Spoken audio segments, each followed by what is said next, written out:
Is the Keep Chats archived feature not working on the WhatsApp app? If archived chats keep returning to your main chat list, the setting isn't being saved, or you can't find the option.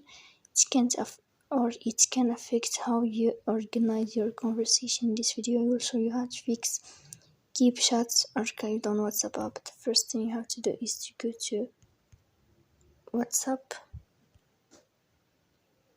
In this page, you will go to three dots, the top from settings. Here in this page, what you will find is this window of chats, and then you will find Keep Chats archived. You will tap here to fix this problem. So this is how it works. Don't forget to support us by like and subscribe. See you next time.